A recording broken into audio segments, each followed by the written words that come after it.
Nate, how much emphasis will you put on during preseason playing Miles and Domas together?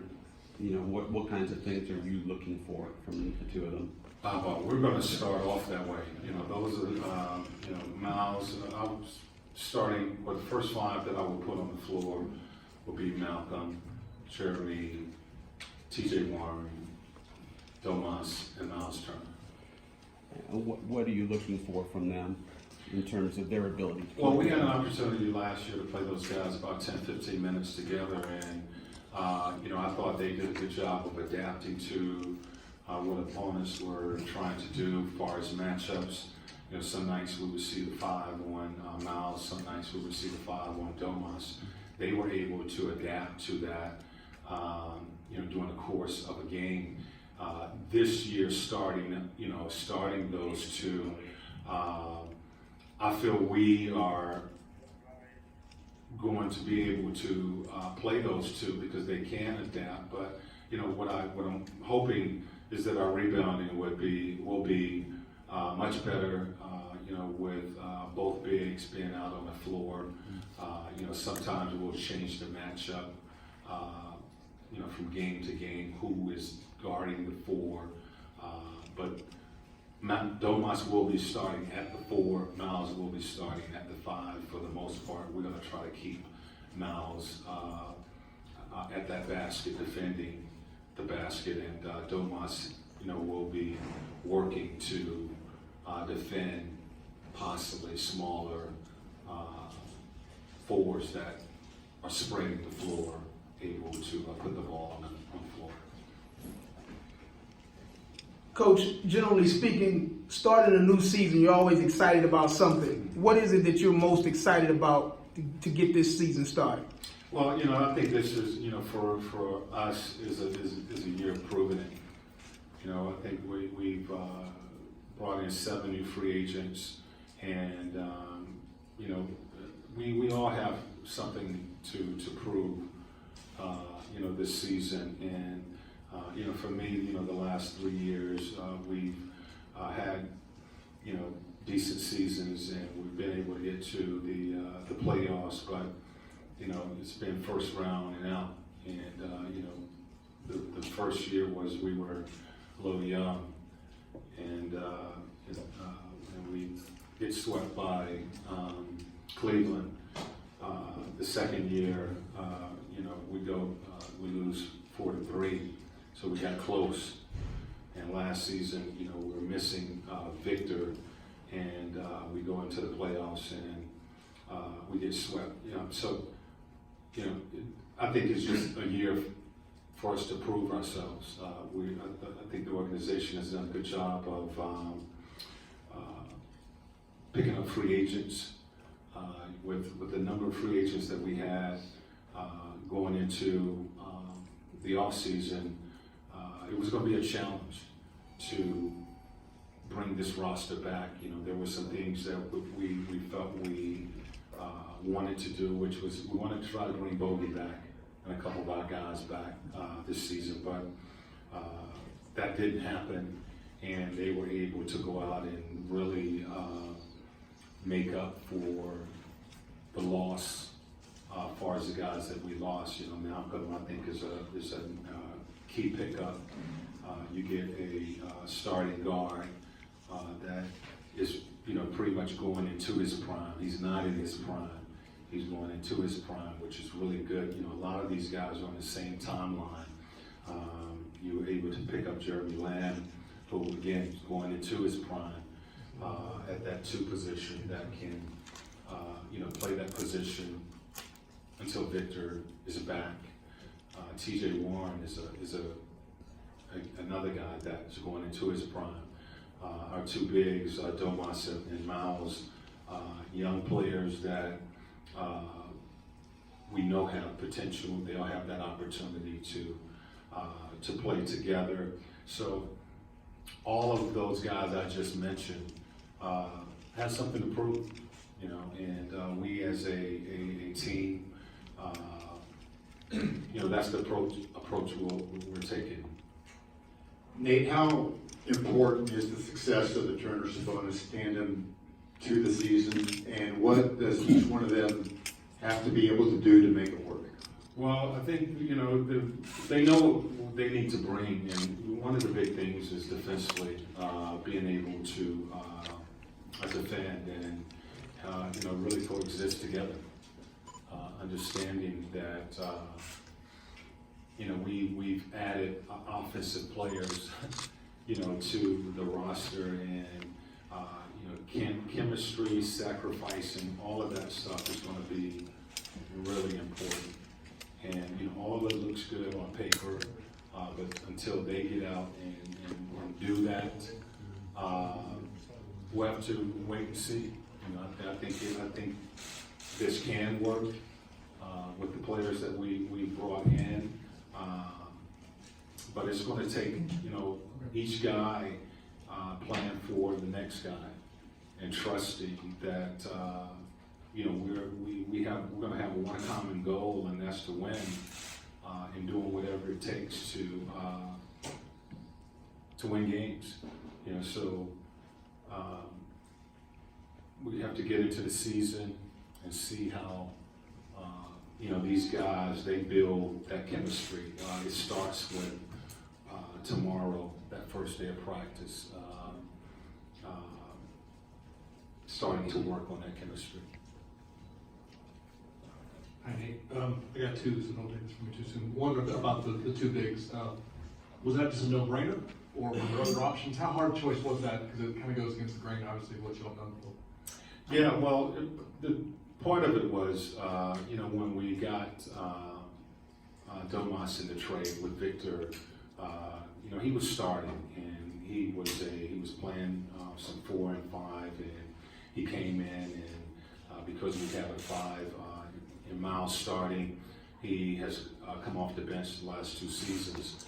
He has done a really good job of basically leading that second unit.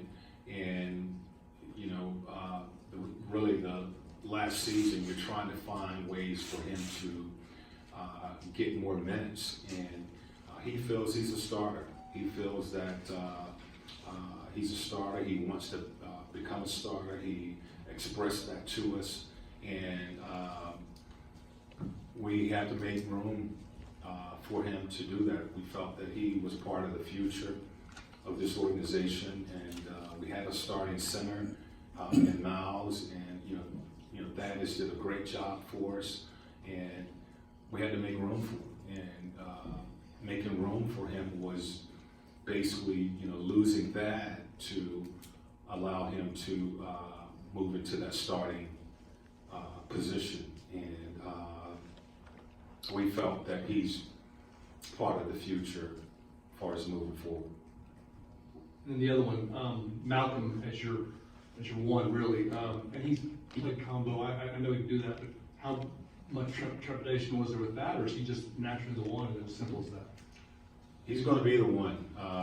The way all of that unfolded on July 1st was really a surprise to me, because we had some other things that we thought was going to happen, and when they fell through, Malcolm was a guy that kind of came on the radar screen, and we saw the opportunity to get him, and they went out and did it, and immediately, once you make that decision, you have to make a decision on what is he going to be for you. And we have a 2 in Victor.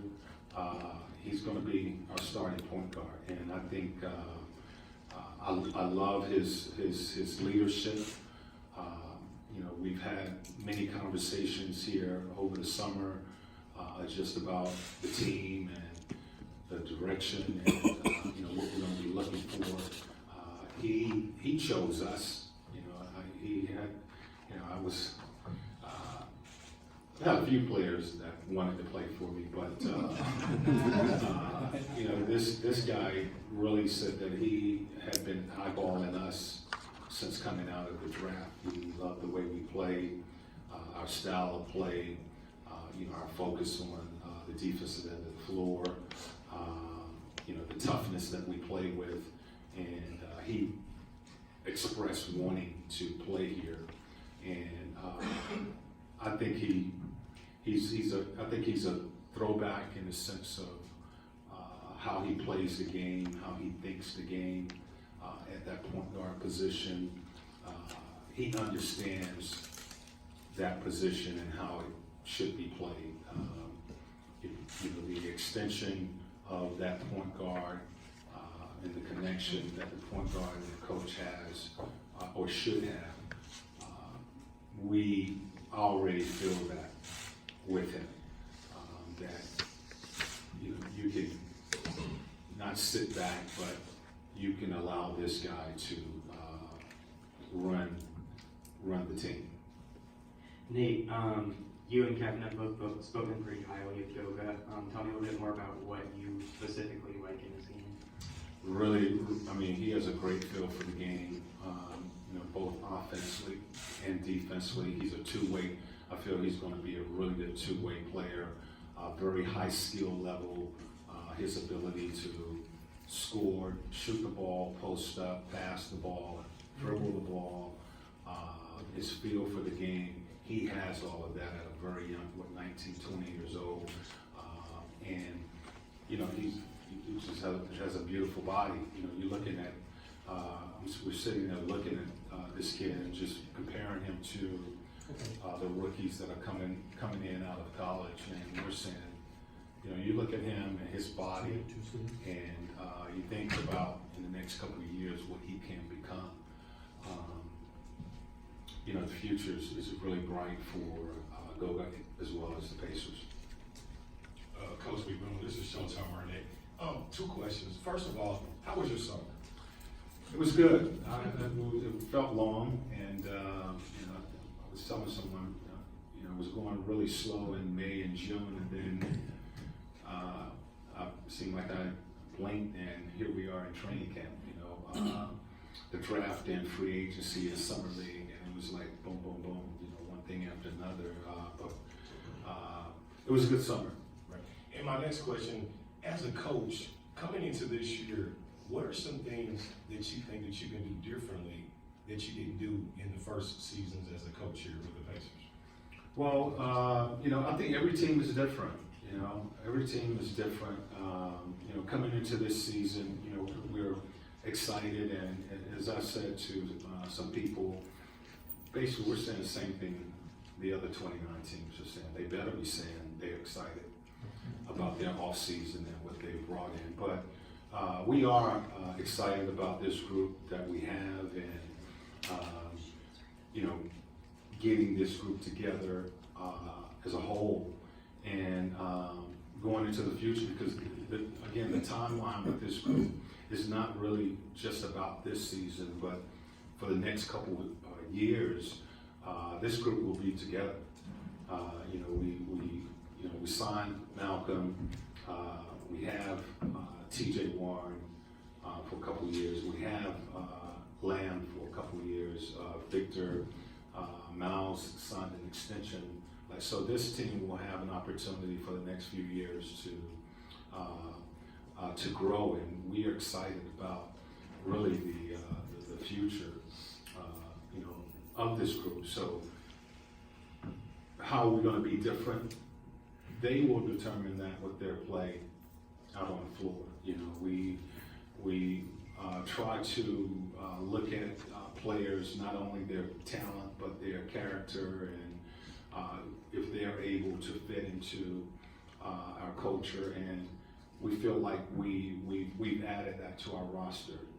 Pros, guys that are going to come in. Not that my group the last 2 years haven't come in and worked, but we feel these guys are they're about to go into their prime. It's going to be a good group to work with for the next couple of years. Nate, what do you expect Victor's on-court activity to be here during training here? I've gotten some of that, but I'll get really all of that tonight. He was just over there shooting, and he's back to himself in the gym. 8 o'clock, music blasting, singing and shooting and, all kinds of things. So he will not do anything live, I know, for a while. Will he be able to go through the first part of practice is something that they will let me know tonight before we go in. He may be able to warm up with the team, do some shooting, some drills, but I know he won't be doing anything live for a while. Nate, look, again, back to the two bigs playing together. Are there some teams that you looked at that you're sort of modeling that, or teams that you looked at and said, this is how they play their two bigs together? These are some things that maybe we can take from that. Well, again, Bob, I think every team is different, and I kind of looked a couple of years ago when San Antonio was one of the first, not first, but one of the teams years ago that got credit for going small, and then all of a sudden, Coach Pop, he put two towers out there, and he goes big, and I think you have to adapt to the roster that you have, and you can't be Golden State. You can't be like some of these other teams. You try to make sure that you get the best talent to fill your roster and be able to compete. But sometimes, in our case, we wanted to keep Domas and Miles, and this is kind of what we fell into. Now, I think the game will go back towards two bigs being out on the floor. You look at what Philadelphia has done. You look at what Detroit has done with Griffin there. So there are some teams that you look at. Denver is a really good team that has two bigs. Everybody is not playing the spread basketball that has been adopted here in the last 10 years. And I think as soon as a couple of these guys pass on, some of these unbelievable spread fours, I think you're going to see the game turn back to being a power forward and a center. But there are teams that are playing with two bigs now, and we really feel like we can play big or play small. I think Warren can slide and play some four if we have to play a smaller forward against a spread team. But just as teams will try to take advantage of our size, we will try to take advantage of our size and try to pound some teams that are trying to play small. Last question, because Vic's coming in. I gotta hurry up, finish, tell me if I make it quick, Nate.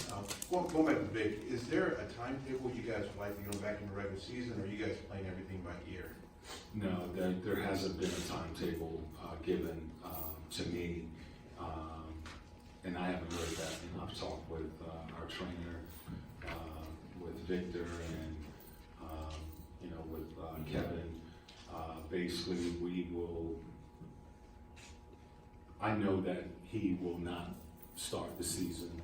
I haven't had any information given to me that he will be practicing live with the team anytime soon. So I don't anticipate Victor being available for a while. I don't really know what a while is. So, no, there's no timetable. I'm happy that he's here at training camp. He will be in practice tomorrow, getting ready with his team. Okay, we're done.